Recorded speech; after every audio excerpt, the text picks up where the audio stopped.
Hello everyone and welcome to today's session Where Are All the Graduate Jobs? Fact versus Fiction as part of Future Fortnight 2022.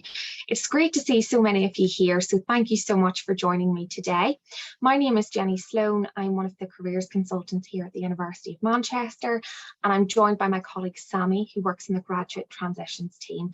And together we're going to take you through this session today, which will hopefully be helpful, useful, and perhaps interesting for you guys.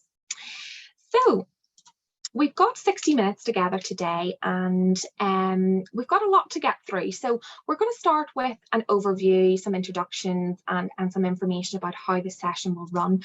And then we're going to swiftly move on to the main chunk of today's session, and that'll be looking at some common graduate beliefs and unpicking those to see whether there actually is truth behind them, or perhaps demystify the myth. So we have 6 sections to get through as part of Fact versus Fiction. We're going to look at the UK graduate labour market and what the top UK graduate employers are looking for in their new graduate hires. Then we're going to look at finding and applying for opportunities with a special section on graduate schemes. And then finally, we're going to look at graduate working life, and the last section will be on graduate career support. That'll take about 45 minutes. So we'll have 15 minutes at the end where I will stop the recording and we'll give you a chance to ask any questions that you have. If you have questions throughout, please do stick them in the chat box and Sammy will answer them, or I'll come to them at the end and answer them. But during the Q&A, you can always unmute yourselves and ask any questions that you might have. So before we get stuck in, I just wanted to say something about equality, diversity and inclusion. So here at the Career Service at Manchester, we know that not everyone will have had the same experiences of both career support, but also recruitment experiences such as applications and interviews. And I'd just like to reassure you that we're here to offer you impartial support, regardless of who you are or how you identify. And if you'd like to find out a bit more about equality, diversity, inclusion here at Careers, please do have a look at our equality pages. You can also ask any questions that you might have, and I'll do my best to answer them. Right, so today's session will be recorded and it'll be on the Career Service YouTube channel in about 1 or 2 weeks' time. So please do register so we can send you the slides. You'll notice that as we go throughout the session, a lot of the slides will have links to further resources and other useful sources of information. And in order for us to send you the slides so you have easy access to those resources, we need you to register. So you can scan the QR code, you can visit the bit.ly link. Sammy has kindly posted the bit.ly link in the chat, and it takes a couple of seconds to register. So I'll give you a few moments to do that now.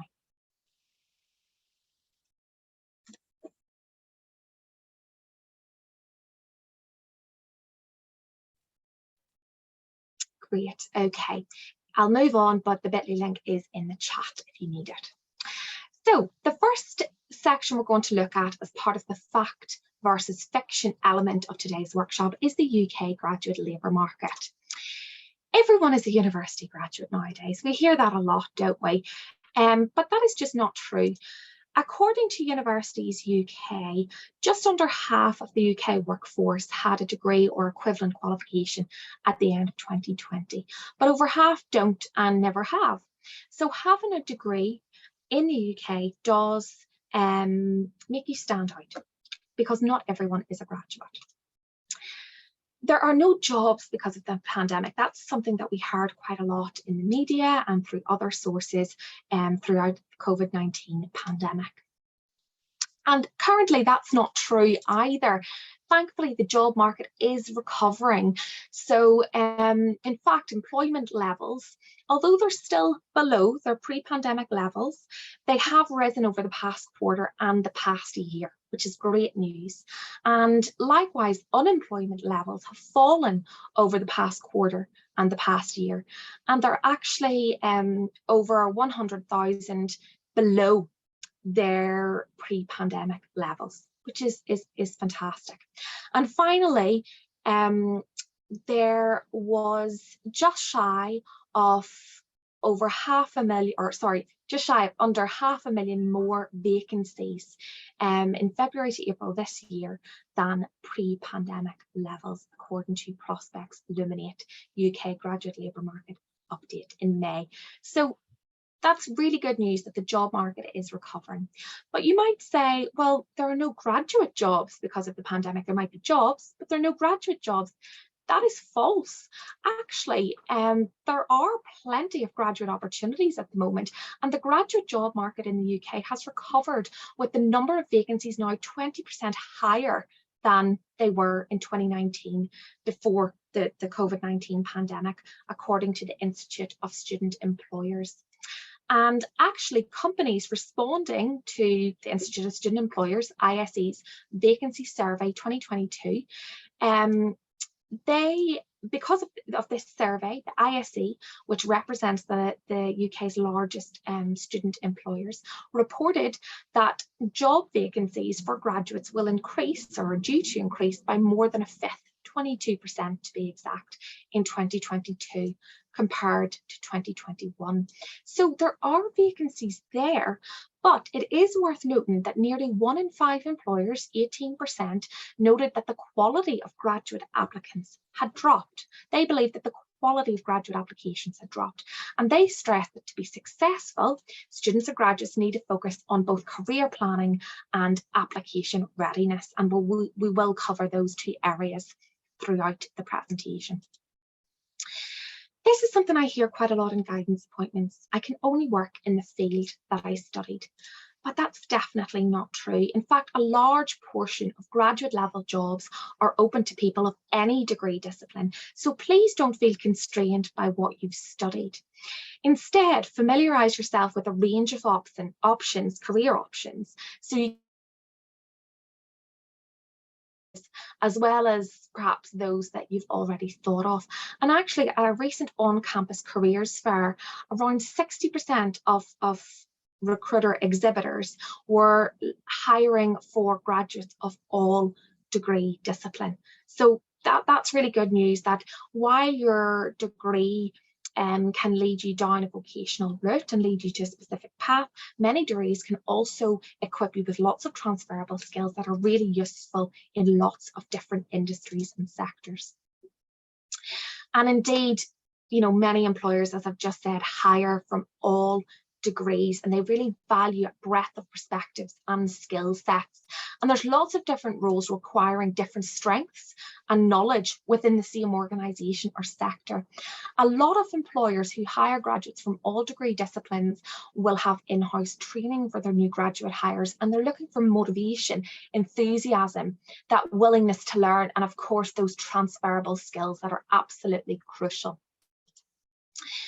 There are hundreds of jobs out there. Oh, well, actually, there's thousands of jobs out there. There's hundreds of job sectors. So it can feel a little bit overwhelming at times, but always remember that the skills, knowledge, and experience that you have right now is transferable. And that just means that you can carry them over from one sector to another, or one job to another. So a couple of tips for exploring sectors. If you're interested in a particular industry or area, remember that you might find relevant roles within multiple areas within that industry. So for example, every industry will need marketing and social media professionals. They'll also need finance, IT, legal services, HR, admin. You know, the list goes on, management, for example. So you can work in lots of different industries as part of an occupational area that you're interested in. If you're not sure which sectors or job roles that would suit you, and don't worry, you're not alone if you're just not sure, have a look at prospects to see different career options with your degree. And you can also look at alumni from your degree course on LinkedIn to see the sorts of jobs that they went on to do. But just use it as inspiration for where your degree could take you. And actually, if you do look at the alumni, you'll see that their degrees have taken them on lots of different paths. So it should be quite hopefully inspirational to show you that your degree can lead you in lots of different areas. Then I would recommend, if you're not sure, to take the short Prospects Career Planner quiz. And that basically asks you a number of questions and matches your strengths and skills to different sectors. You know, take it with a pinch of salt. Not all of the sectors you'll think, oh, I really want to work in that area. But it can be quite useful, or just as useful, to know what you don't want to do as it is what you do want to do. So that can be quite helpful in identifying a couple of options that you may not have considered, but also to rule out a couple of industries that you definitely don't want to work in.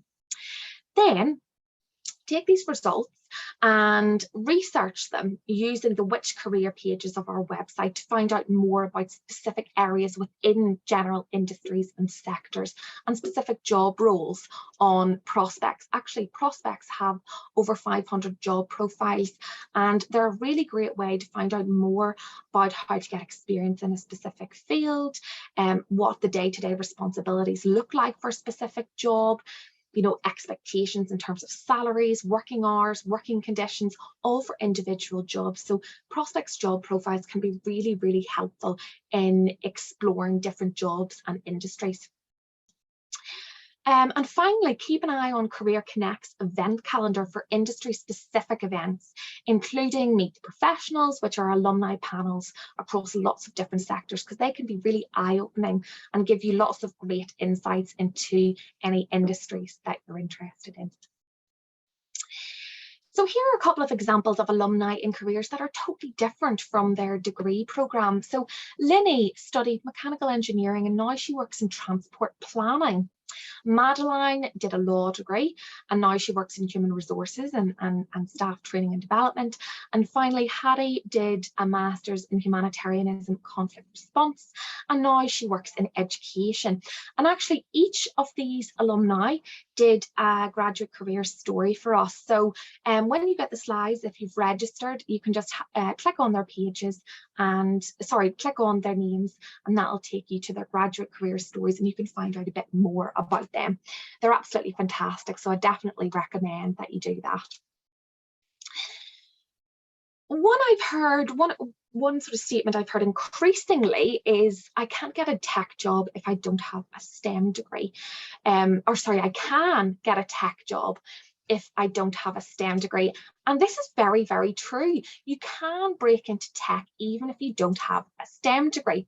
Roughly 1 in 10 vacancies in the UK are now within the tech sector. And there's lots of tech companies that hire STEM students and graduates for their technical skills, but they also may hire from a diverse range of non-technical degrees because they're innovators and they value broad perspectives and points of view. So it is worth remembering that you can either work within IT or tech, or you can work as a tech specialist in another industry like retail or telecoms or gaming. And there's lots of companies that have opportunities for non-tech graduates with a special emphasis on upskilling and training. Just a couple of examples on the screen at the moment: FDM, IBM, Atos, Auto Trader for user experience roles. There's also schemes like Sharp Futures and Code Nation in Manchester for tech training and hiring on behalf of smaller firms. But we do actually have 2 tech events coming up on Wednesday. One, Tech Careers for non-tech graduates, 10 to 11 on Zoom. And then we have Tech Careers for STEM grads, 2 to 3 UK time on Zoom as well. So please do register. And Sammy has kindly put the links to register for both of those events in the chat now. So please do register if you want to find out more about breaking into tech, whether you are a STEM student or graduate or you're not. But yes, I can get a job, I can get a tech job within IT, digital and tech without a STEM degree is very, very true. So a couple of quick tips on how to break into the tech sector as a non-tech graduate. Focus on your transferable skills. Lots of tech and IT companies value transferable skills like collaboration, attention to detail, problem solving. All these skills you can imagine will be really important within tech. It's crucial to evidence your interest in IT and tech by keeping up to date with latest developments and news and sort of current affairs within the area. And that's particularly important if you come from a non-tech background. And there's no shortage of free and low-cost online training courses that you can learn the basics of things like Python or other coding and programming languages. And there's also some great advice from Target Jobs about which courses, examples of which courses you can do to really evidence your passion and your interest and your willingness to learn about tech. Virtual work experience is fantastic, and it can be used to expand your skill set and knowledge across a whole host of different areas. But there are lots of specific virtual work experience programs to do with sort of software engineering, IT, coding, tech. So have a look at them, definitely. They take about 5 or 6 hours to complete each work experience. It's all online and it's free, and they're with some of the largest graduate recruiters, not even in the UK, but globally. And, you know, to be honest, there is a lot of virtual work experience programs in non-tech related areas like HR, branding and design, public sector. There's something for everyone. Alumni, so definitely look on LinkedIn and connect with alumni from perhaps your course who have moved on to tech areas and perhaps taught themselves how to code. So we do have a couple of graduate career stories from Liana and Louisa, who taught themselves to code in their own time, and Liana actually works now within tech. We have different alumni panels, so come along to them to meet different alumni working in different fields, and remember to jot down their names and connect with them on LinkedIn afterwards, and follow their career trajectory and gain information, advice and inspiration from those alumni panels. And finally, remember to look on Career Connect event calendar for tech opportunities open to students and graduates from all degree disciplines. We do have a lot of employers come in and do virtual events for students and graduates to engage you, to help you find out a bit more about their organisation and their opportunities, and also to often share some very valuable insights on applications and interviews. So it's a great way also to practice your networking skills. And likewise with the employer panels, make sure that you jot down the employers' names and connect with them on LinkedIn afterwards. And that's a great way of boosting your professional network and building those connections.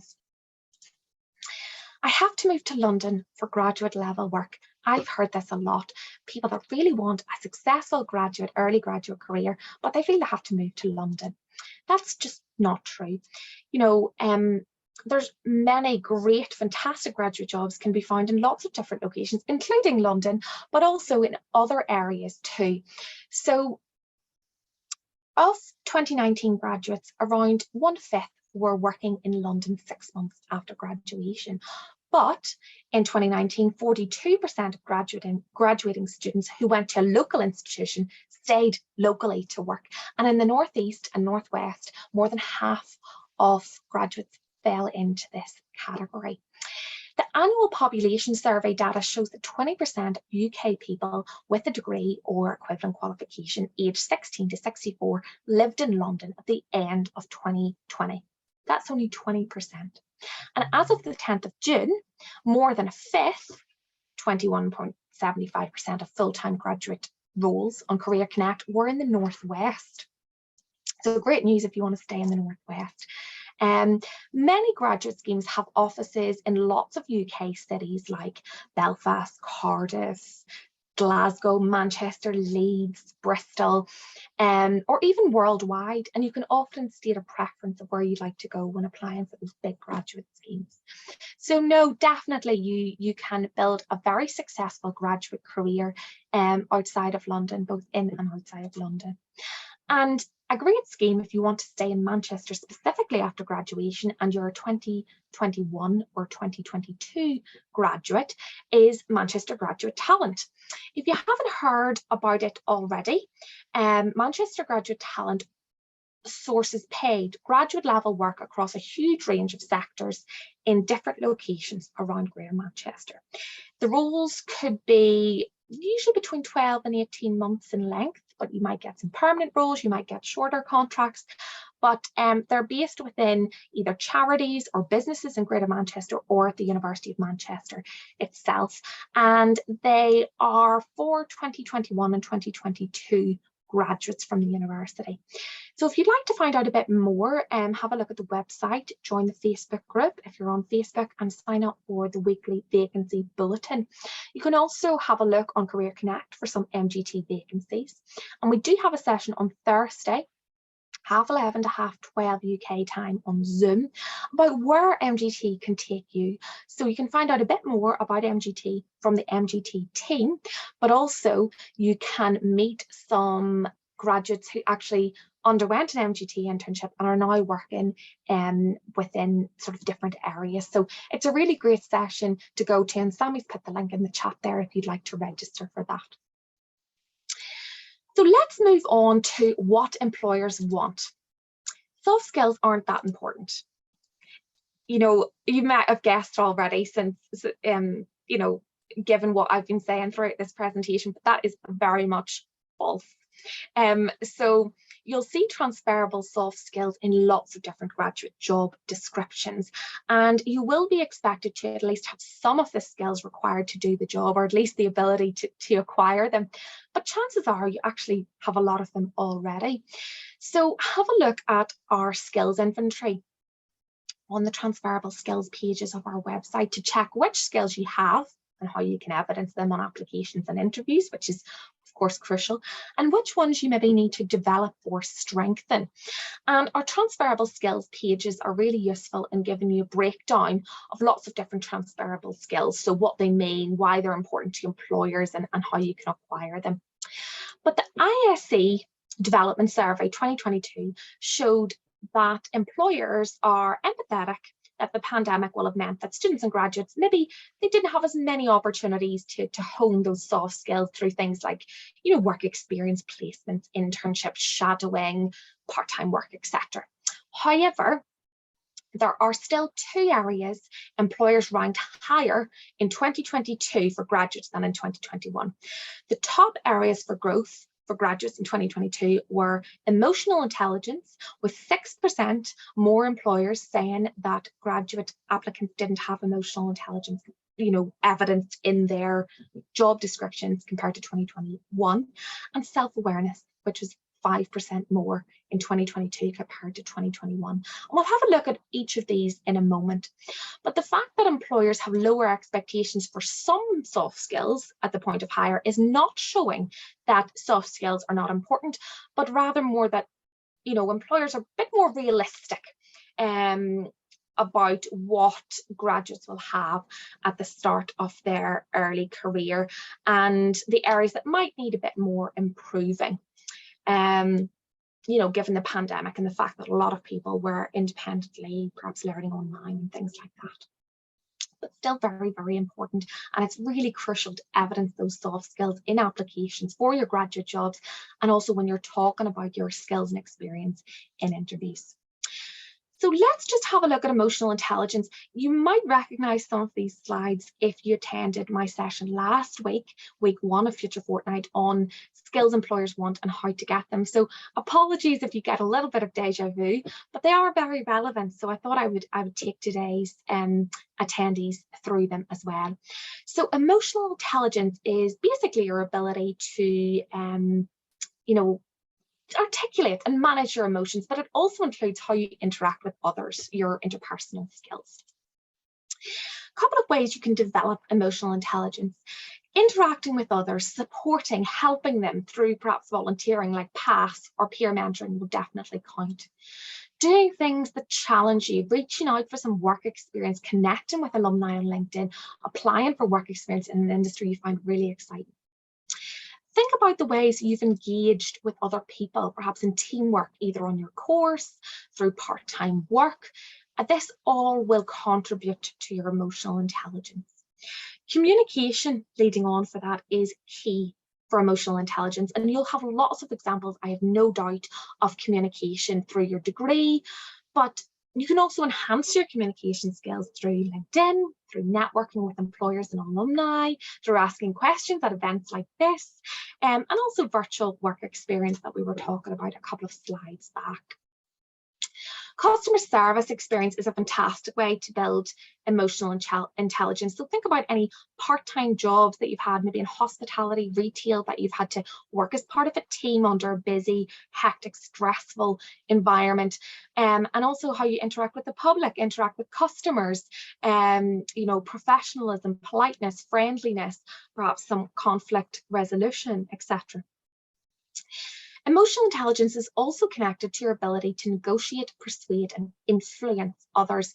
So perhaps think about a time you've displayed your leadership skills. Maybe you were captain of a sports team, or you were leading on a class project or a volunteering project, or even if when you spoke out in seminars or did any presentations as part of your course, that will all count towards your negotiation, persuasion, and influencing others skills.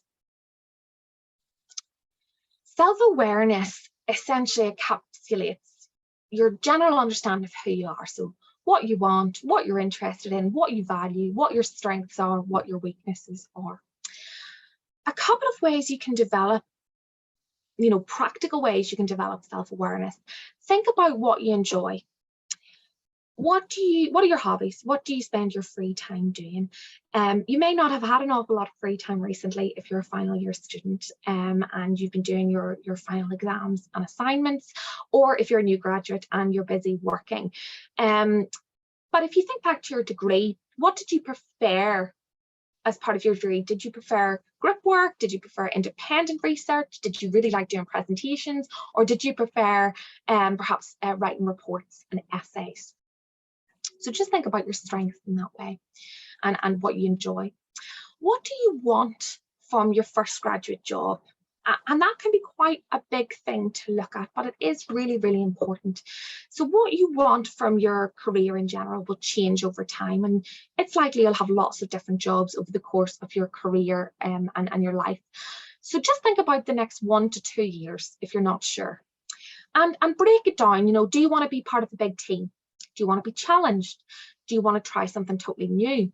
Do you want to have a good work-life balance? Is salary really important to you? Is travel? Do you want hybrid working or a remote job? Do you want to stay in Manchester? Do you want to move home? Do you want to move country? And we'll reflect a bit more on this.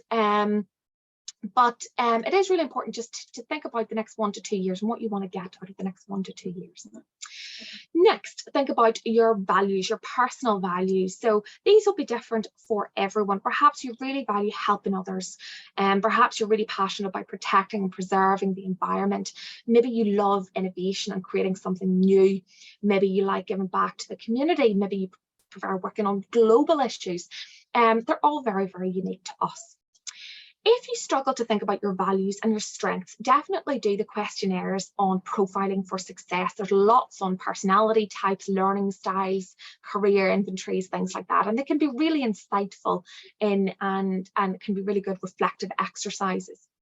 Prospects Planner that we talked about at the start also includes a short quiz, you know, the career planning quiz that we were talking about, and that matches you to different career paths based on your strengths, your motivations, your ambitions. And as I said, take it with a pinch of salt, but it can be really useful to know what you definitely don't want to do, as well as what you would be more interested in. So a couple of practical ways you can develop self-awareness there. Digital skills are important for the future. That is a fact. So the ISE survey 2022 that I've referenced a couple of times has shown that technical skills are very, very important to graduate recruiters. And almost 1/5 said that graduates didn't have the specific technical skills required for the role, not necessarily IT, but specific technical skills. 17% said that they didn't possess enough coding or programming knowledge. And finally, just over 10% said that they lacked the required data handling and analysis skills. I don't mean for this to deflate you, because there's lots of ways you can develop your digital skills. And when you're applying for applications and interviews, make sure to talk about not only the things that you've done, but the things that you're currently doing to develop your digital skills, if that's important for the graduate role or scheme or internship that you're applying for. So lots of online training courses, they're varying lengths, providers, subjects, but many are from global universities, training providers, corporate organizations. Some could take you a couple of weeks to do, some could take a couple of hours, but when you complete them, they do look really good on your CV and your LinkedIn profile. And also, they're just very good in gaining knowledge and insight into specific areas and to show an employer that you are willing to learn and to pick up new skills, and you've got that right mindset, that growth mentality or mindset. Again, alumni stories, for example, Leanna and Louisa, who taught themselves to code in their own time. And we have loads of advice and skills on upskilling, even remotely, and future-proofing your skill set, in terms of digital skills. But I would imagine that the vast majority of you will already have a lot of digital skills. If you think that you have had to navigate online teaching as part of the pandemic, you may have experience with Zoom, as we are now, Teams. You could have some great social media experience. You could have done a couple of modules on data analytics. You may have used Excel, Microsoft Office applications, and different sort of different applications that all should be on your CV, and you can talk about these at an interview. It's too late to get work experience after I graduate. That is definitely not true. And I'm the the careers consultant for graduate transitions, and I know for a fact that it's not too late to get work experience. In fact, it's never too late, but especially not as soon as you graduate. Here on the screen are a couple of ways that you can build work experience as a graduate that you can put on your applications and talk about in interviews. Graduate internships are fantastic. Manchester Graduate Talent is an example of a graduate internship. They really allow you to get some solid professional work experience on your CV and to build those skills that you can carry on to your next job or opportunity. Volunteering you can do whenever, it's lifelong obviously, and that can really boost your skills and your confidence and your CV, as well as meeting other like-minded people and giving back to the community. So and we do actually have a couple of examples of remote volunteering as well that were great. Virtual work experience I've mentioned so many times throughout this presentation, but it's absolutely great to get some virtual work experience on your CV if you perhaps want to find out more about a specific sector. And take the plunge, get some work shadowing. Work shadowing is different from work experience. It's informal work experience where you observe and learn rather than do. And you can organise it yourself. You can reach out to people on LinkedIn, perhaps some local agencies in areas that you live in, perhaps make most of your connections, and just ask if you can come in for a day or two to observe and you're keen to learn a bit more about X area, and perhaps send them your CV. The worst is they don't reply, and you've not lost out by asking. In fact, you've developed your communication, your emotional intelligence, and your self-awareness actually by realizing this is an area you want to know more about, and you've challenged yourself, you stepped outside your comfort zone and you've asked them, can I have some work shadowing? And finally, online courses, absolutely great for building experience, insight and knowledge into different areas. The next section is finding and applying for graduate opportunities. So I need to decide what I want to do straight away after university. That is not true. Great if you do know exactly what you want to do, but a lot of people don't. So you don't need to decide what you want to do at university or straight afterwards. It's not absolutely essential. Of course, it's really important to start thinking about it, but it's not absolutely critical, and you should not feel that you failed in any way if you finish your degree and you think, oh my goodness, I do not know what I want to do now. If you don't know what you want to do, consider which of the categories that resonates more with you. Are you thinking about your career? You just started thinking about it. Are you ready to explore the ideas that you have? Or perhaps you've narrowed down a couple of ideas and you just need to decide which one is the way to go. So again, start by thinking about what you enjoy, researching, working with others, working independently, writing. Think about your strengths, and we've already talked about some of the resources to help. And then match these sorts of values and what you enjoy and your strength to different sectors with our which career pages. Considering your options with your degree can definitely give you inspiration, and prospects have a good page on options with your subject. But use it as inspiration and remember that most employers hire from any degree discipline, so don't feel constrained. Thinking about your whole life and what you want out of your whole life, as I've already said, can be quite overwhelming. So instead, think about the next 1 to 2 years. And finally, when it comes to looking for jobs, go beyond the job title. Look at the specific responsibilities listed on the job description. What do you know, when you look at them, is there anything that you would enjoy? Can you learn from it? Look at the skills. Do you have all or most of them? And think, you know, does this match what I want out of the next 1 or 2 years? Will I learn something new? Will it get me closer to where I want to be, if you know where that is? Or will it just give me some great, solid professional work experience I can put on my CV and use that as a springboard for whatever comes next? Because chances are, you know, it's very hard to know if you like something until you're in it. So sometimes it can be good to make an informed decision and try it out to see if you like it. I'm just conscious of time, so I'm going to whiz through the next couple so you still have plenty of time for questions. Google and Indeed are the main places to find graduate jobs. Definitely not. They can be good, but they're not the only places to find graduate jobs. There's lots of ways to search for advertised vacancies, and there's sort of 2 main ways a job can be advertised. It can be advertised through the company website, or perhaps their newsletter or social media, basically via the company directly, or it can be on a job search website. And there's lots of different examples of that. So you have your national graduate job search websites, or just job search websites in general, like Indeed, Reed, LinkedIn, Guardian Jobs. But you also have graduate job search websites that specifically advertise graduate level jobs, like Prospects, Target Jobs, Career Connect is an example of that. You have your sector-specific websites. So on our website, we have a list of over 200 targeted graduate job search websites by sector. So for example, if you're really interested in marketing, campaign, bubble jobs, PR week, marketing week can be really good. And you've also got your professional body website. So for example, if you're interested in HR, you've got the CIPD. And for civil engineering, you've got the Institution of Civil Engineers or the Royal Academy of Engineering.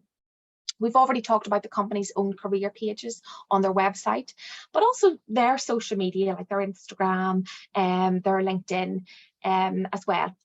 Recruitment agencies too, they can be quite useful to find out, you know, to find advertised vacancies and to be matched with them.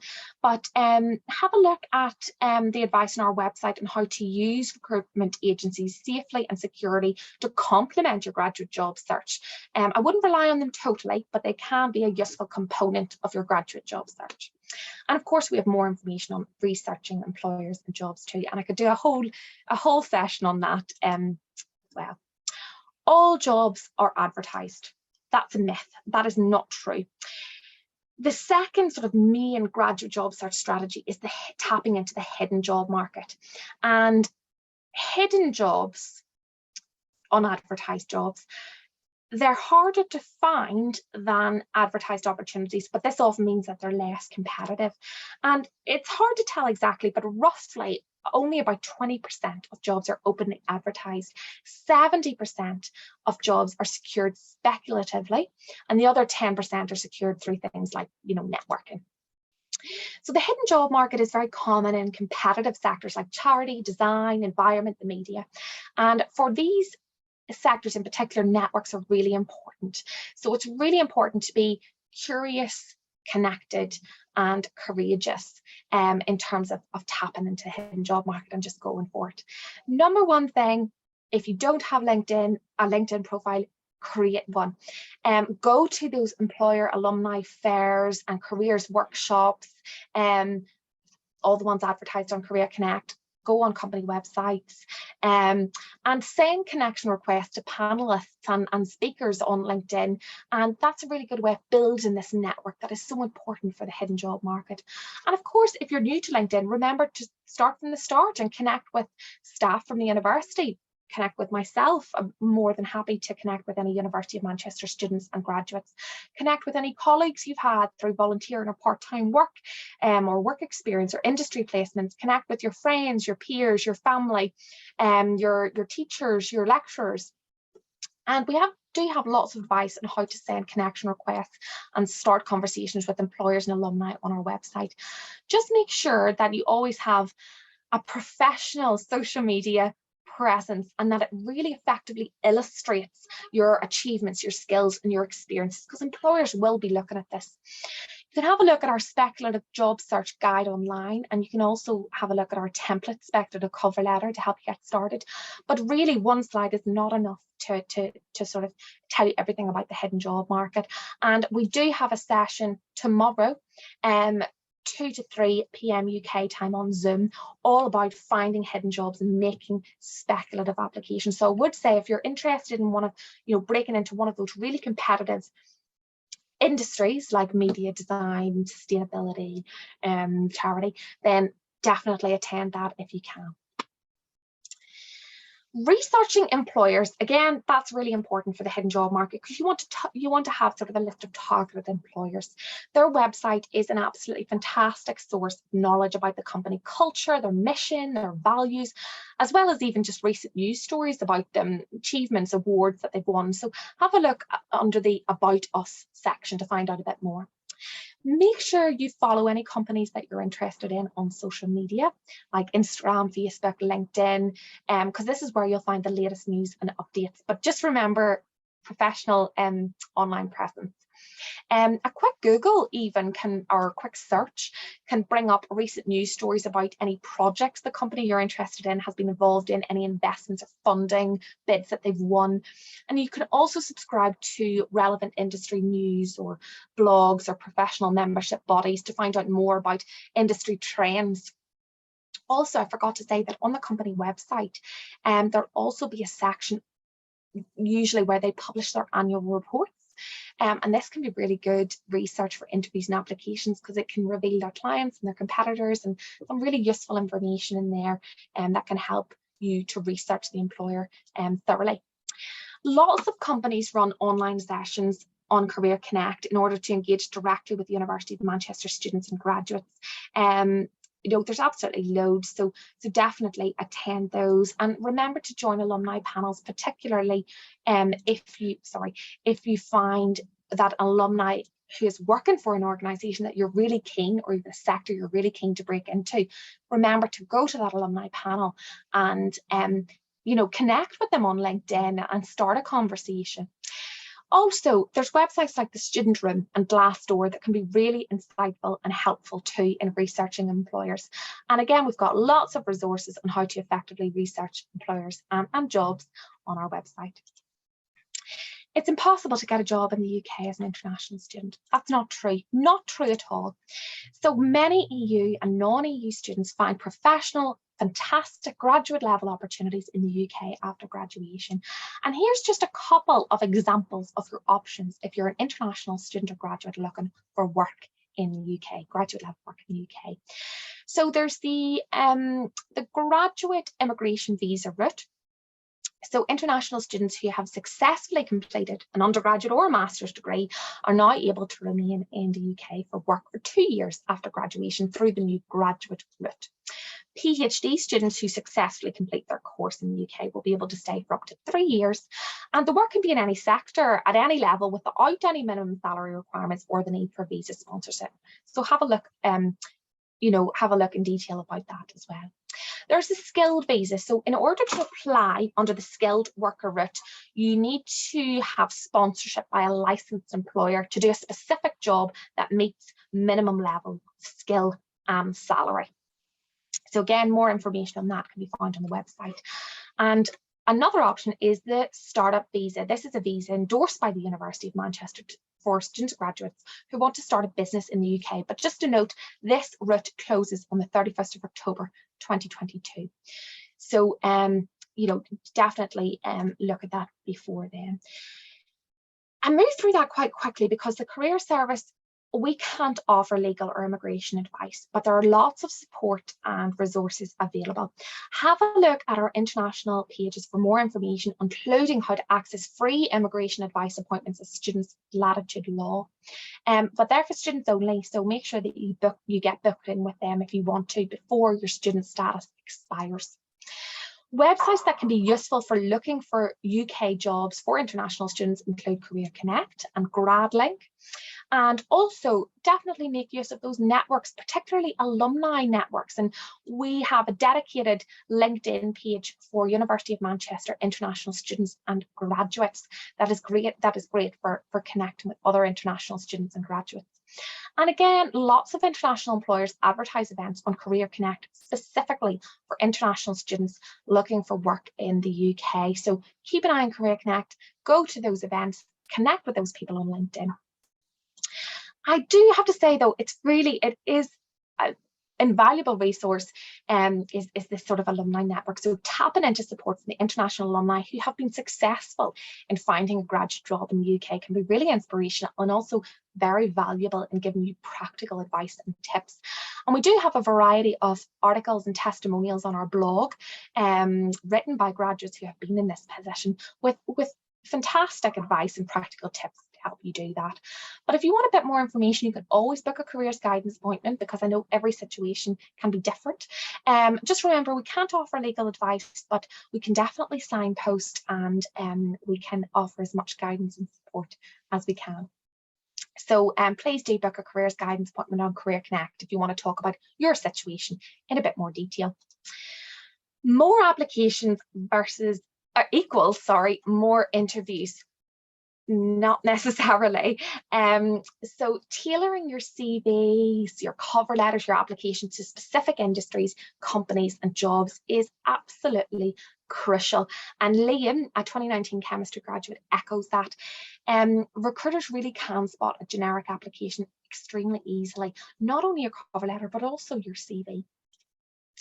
So when it comes to applying for jobs, the quality of application is much more important than quantity when applying for graduate jobs. So a couple of quick tips. And again, I could have a whole presentation just on this, but I'll run through them quite quickly.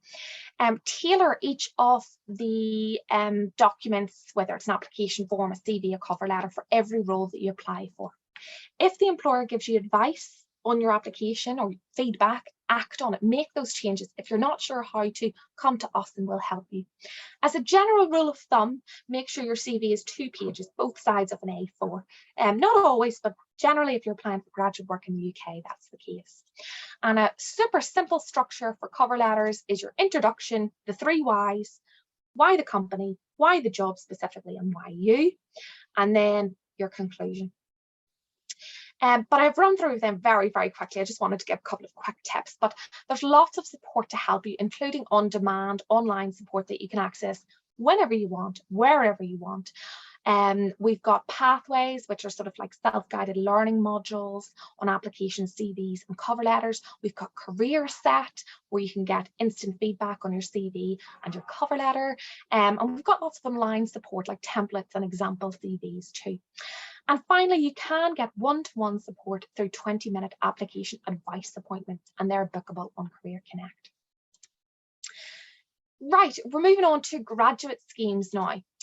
I don't need to get on a graduate scheme to be successful. Very, very true. In fact, only a small proportion of graduates go on to graduate schemes. They tend to be competitive, so perhaps they don't get onto graduate schemes, but also a lot of graduates maybe don't want to work for a large organisation at the start of their graduate career or at all. There's lots of different types of graduate jobs, but the main 3 are, of course, your graduate schemes. So these are graduate leadership programmes, or they could be called general management trainee programmes or graduate fast tracks.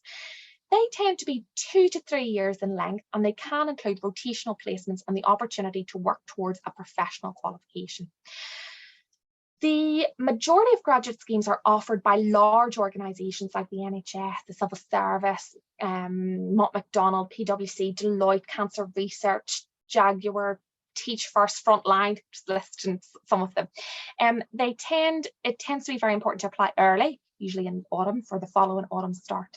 And they often have multiple application stages as part of the graduate scheme recruitment process. Then there's graduate entry-level jobs. So this is where the largest proportion of graduate jobs sit. And this is when you are employed directly into an individual position by the organisation, both big and small. And they're not all advertised the same way, and we'll talk about sort of different graduate job search methods later, but this is definitely the majority of roles. So, you know, a graduate job is advertised, you apply for it, and if you're successful, you've gained a graduate entry-level job.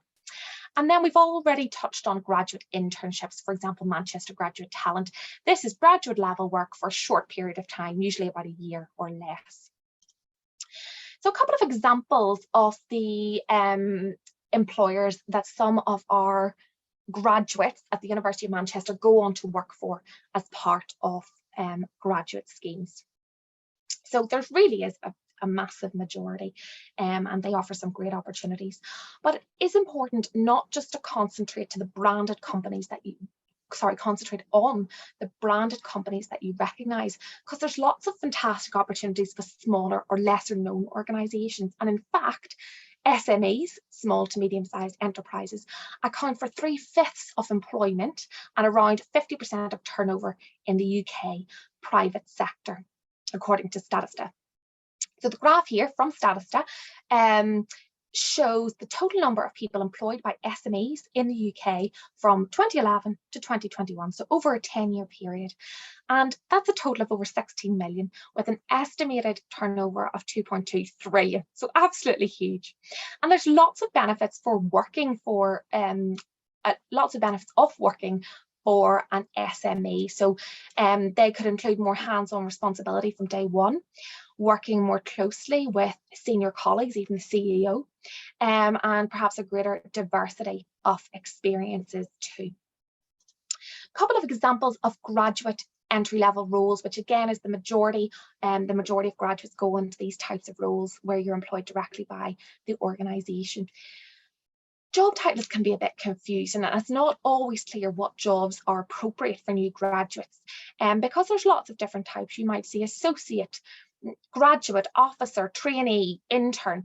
Just to note about intern, remember to read the small print, as internship opportunities can sometimes be open exclusively for students, like social media intern could just be like you know, a two or 3 week social media internship for a penultimate year student, or say if it was a communications graduate intern, that would imply it's for graduates.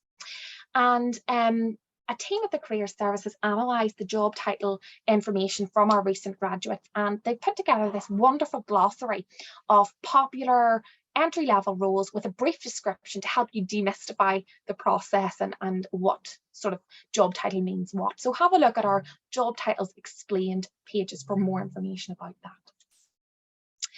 Only the private sector has graduate schemes. Definitely not, and actually surprisingly, a lot of people do think this.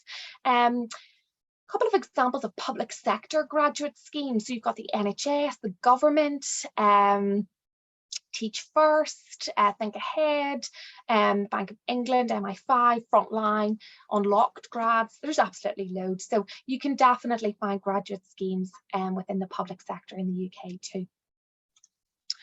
All graduate schemes require a 2-1 or above. Fact or fiction? Fiction. So while graduate programs generally expect applicants to have a 2-1 or higher, some employers might be more flexible. For example, I think the NHS General Management Training Scheme and all of MBDA's graduate programs ask for 2-2. I think, don't quote me on that, double check because things do change, but last time I checked that was the case. So not all graduate recruiters expect a 2-1 degree or above. And if you find yourself, perhaps you're on course for a 2-2, be proud of yourself. A 2-2 from the University of Manchester, which is an excellent institution, I'm not biased, a member of the Russell Group, a 2-2 from a university of this caliber is a great success. And actually some employers even ask for a minimum degree, and maybe like a 2-1 or 2-2. But there is a movement towards, focusing more on skills and attitudes and behaviours and experiences as well. So you can still get a very fantastic graduate job. If you're looking on Career Connect and you've got a 2-2, look for roles that require a 2-2 or above, or no grade requirement at all. As I said, there's a movement towards that too. don't bother applying for 2-1s or above if you don't have a 2-1, because it's a waste of your energy. Job applications can take a lot of energy, and that energy could be spent in applying more strategically for roles that that either require 2-2 or above, or no grade requirement at all. So while there are some sectors that typically require 2-1s, like finance or law traditionally, perhaps you've got a 2-2 and you really want to work in finance or law, definitely that career path is not cut off. Have a look at smaller organizations that might not have grade requirements, and you could still gain excellent, excellent experience and build a very, very successful career in more boutique, smaller firms. And remember, employers don't just care about grades. They want the full package. They want enthusiasm, interest in the sector, knowledge of the company, transferable skills, great strengths, motivation, willingness to learn. So if you didn't get the grade that you wanted, please remember, help is available, support is available, and have a look at our online support. But then really do, book a careers guidance appointment to have a chat with a careers consultant through your, about your options, if this is something that you are thinking about or worried about. But remember, not all graduate recruiters require a 2-1. You can still get a fantastic job and build a very successful graduate career if you don't have a 2-1 or above. Our penultimate section is graduate working life. So let's move on. I have to stay in my first graduate job for at least 3 years. I hear this a lot, and it contributes to a lot of the feelings of being overwhelmed and very stressed in making that first graduate choice. And it's not true. There's no sort of rule or law that says you have to stay in the first graduate job at least 3 years. Read the contract of every role that if you're offered a role, read the contract before you sign it. But there's no like citizens law that says that you have to stay in your graduate job at least 3 years. So according to prospects, I mentioned prospects a lot, but according to prospects, young people, so people between 16 and 24, change jobs more often than the next age group, which is 25 to 49. But they often have higher salaries when they do. And this speaks to the importance of breadth of experiences, but also networking, building contacts within the industry, etc. So remember, it's okay if you don't know what you want to do exactly after you finish university. It's okay to try a graduate job to see if you like it. It's okay to choose a job or a graduate job just to gain some experience for your CV. It's okay to continue in a job, to learn more, to give to the company while looking for other opportunities. It's okay to leave a job if you're not happy. Your happiness is number one. Of course, you don't want a CV sprinkled with a litany of 3-month graduate jobs, of course, so be careful about that, of course. But if you've really tried everything, you've talked to your manager, you've tried, different tactics, you've talked to the career service and you're not happy, look to move on. Your happiness and your health obviously are interconnected, and they're number one. And if you're in this position, please do book a careers guidance appointment with myself, and we can have a chat about that. It's okay for what you want out of your professional life to change as you progress through life, as your priorities change.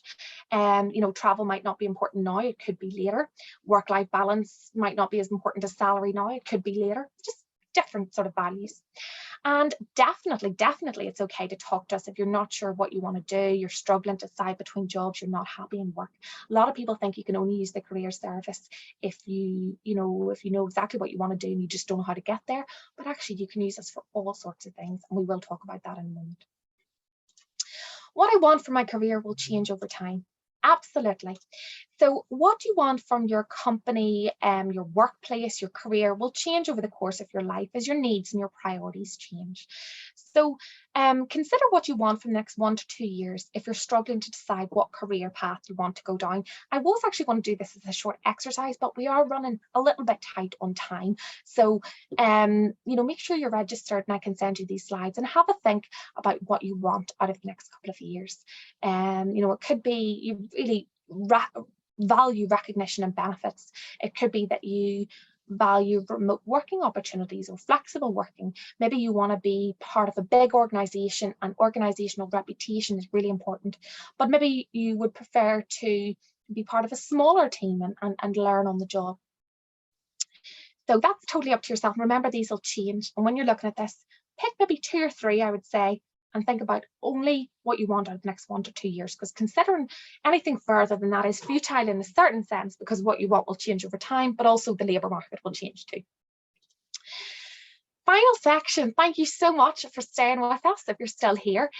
So graduate support. I don't know what I want to do, so the career service can't help me. Definitely not true. We can help you if you're not sure what you want to do, or if you do know what you want to do.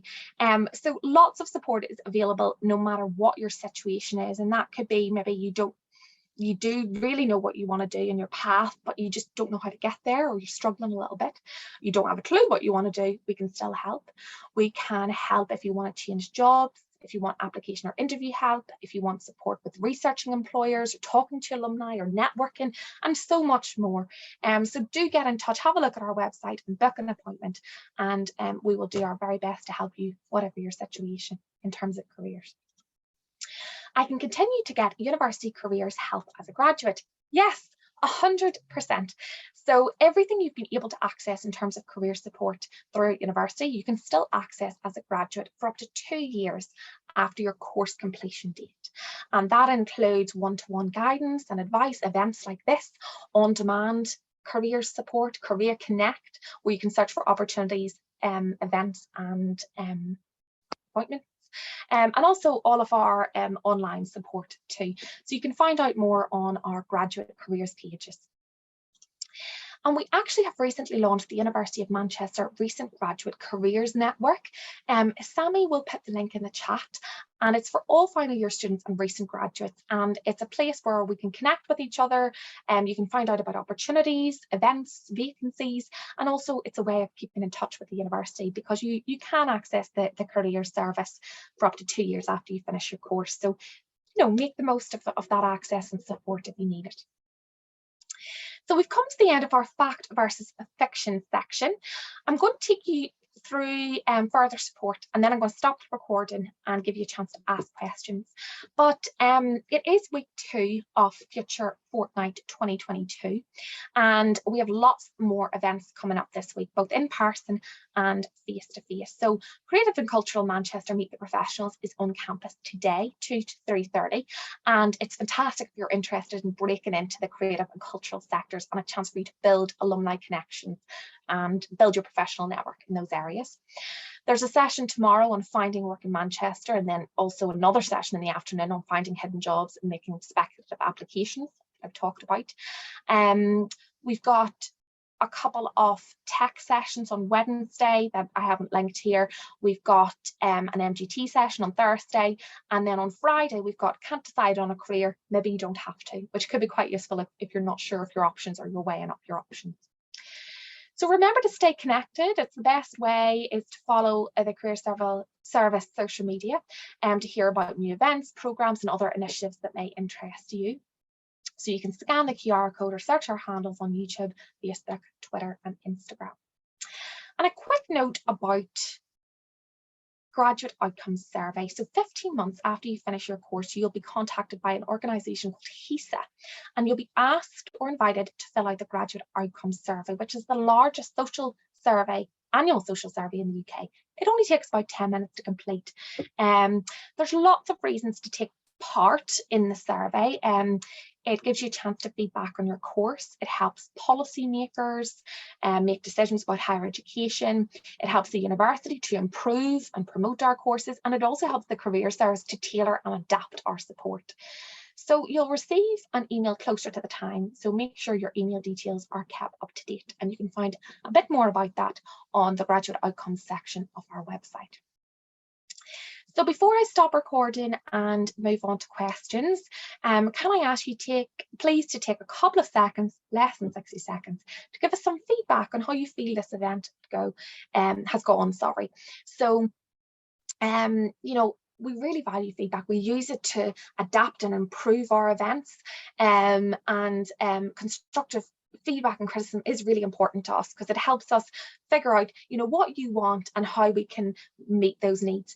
So yeah, please do scan the QR code. Sammy has kindly put the bit.ly link in the chat as well. So we'd really appreciate it if you could take a couple of seconds and fill out that feedback form. Okay. Thank you so much for listening. I'm going to turn off the recording now and give you a chance to ask questions. I've seen a couple come through. Any questions we don't get round to, or perhaps there's a couple of questions you think of later, you can ask via our live web chat, which is staffed Monday to Friday. And you can also ask a question or by raising a query in Career Connect as well. But thank you so much for listening today, and please do make sure you're registered so we can send you the slides, and I'll give you an opportunity now to ask any questions.